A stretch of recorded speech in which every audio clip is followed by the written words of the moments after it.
in order to scare my best friend. I stood 600 meters in the air and shook the rusty ladder violently. My best friend was scared to death and I was too busy gloating to notice that. The bolts holding the ladder in place had quietly fallen off because of my shaking. Once we reached the top, we were like two happy birds taking pictures and showing off. But fate always strikes when you're at your best, and we were about to head back when disaster struck. Luckily, I was able to grab the rope in time and my best friend didn't fall 100 meters straight down. I gritted my teeth and wrapped the rope around the pole and pulled with all my strength. My best friend was also very competitive and stabilized her body and climbed up carefully. After a lot of trouble, my best friend finally climbed to the top of the tower safely, but we were not happy for a long time. New problems came to us. Like a tidal wave on the tower ladder has fallen all the way down. Our only landing point is the small platform on the tower. To make matters worse, I took out my cell phone and saw that I couldn't get a signal at all up there. My girlfriend immediately fell into a panic, although I was also very scared, but still tried to reassure her that just now so much noise must have been discovered by someone, may have already been reported to the police. Just when we did not know what to do, but suddenly found a box underneath the open. A look inside, there is a telescope and a flare gun. The appearance of these two things is like a ray of light in the darkness suddenly appeared.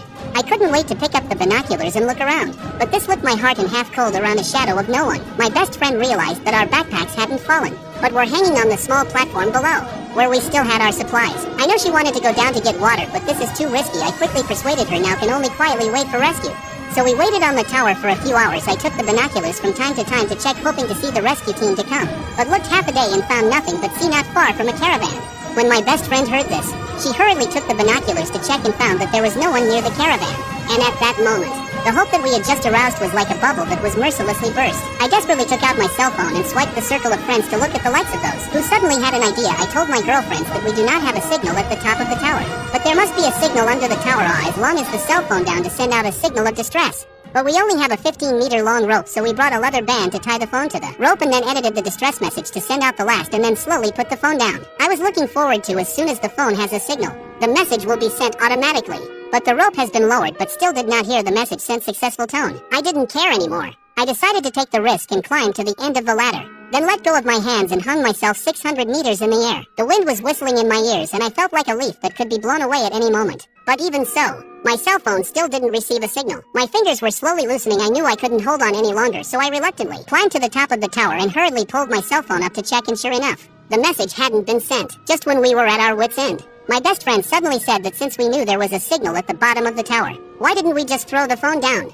As long as the phone wasn't shattered, the message could be sent out. I thought it made sense, so I took off my shoes and slipped my cell phone into them, but it still didn't seem safe. And that's when my best friend took a look at my clothes. I ripped off my clothes and stuffed them into my shoes and threw them down into the air because it was the only way we had any hope of surviving. Then I looked through the binoculars and prayed that the cell phone in the shoe would send out a distress signal. But this hope was as shaky as a bamboo in the wind. Just when we were in despair, my best friend suddenly shouted. I followed her gaze and saw a man under the tower. My heart was in my throat as if I had grabbed the last straw of life. We desperately shouted. Our voices were almost mute, but the tower was too high. Our voices were like a stone sinking into the sea. That person could not hear us, but Goddess of Fortune seemed to beckon us again, and the dog noticed our voices. But the wretched owner told the dog to go home quickly. How can she do that? She took off her shoes in a hurry and threw them down. They fell to the ground with a dull sound, but they didn't attract the man's attention. However, she did not give up. She threw the last pair of shoes. This time luckily hit the side of the iron frame, heard the sound of the dog, ran over to the man, also came forward to pick up the shoes. We waved and shouted from the top of the tower, but he simply looked around and turned to leave. I feel like my heart is going to break. Are we really going to be trapped here alive?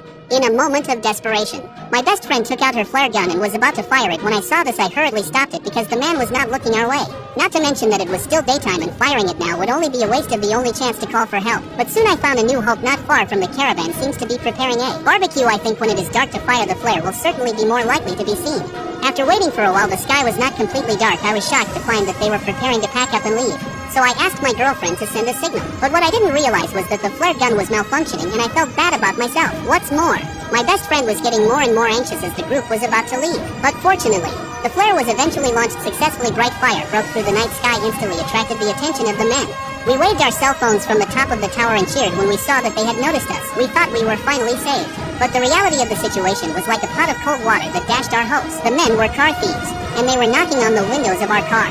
And even worse, they gave us the finger before they left, and I cursed at them. In the end, not only were we not rescued, But we lost our last chance for help and were left in a desperate situation. By the next day, there was still no sign of rescue. I knew that yesterday's cell phone must have been broken and hadn't even sent out a call for help. At this rate, we were going to die of thirst sooner or later, so I decided to take a chance and go down to get the backpacks, although my girlfriends were worried, but my mind was made up. Then I fixed the rope and started to descend towards the tower, my heart beating faster with every bit of descent. But it was hard to get to the backpack. But it was still so close I gritted my teeth and untied the safety rope. At that moment, I felt like I was gambling with death. Then I reached for my backpack, but it was still just a little bit too far. Finally, I decided to swing across, but I knew that this could be my last struggle.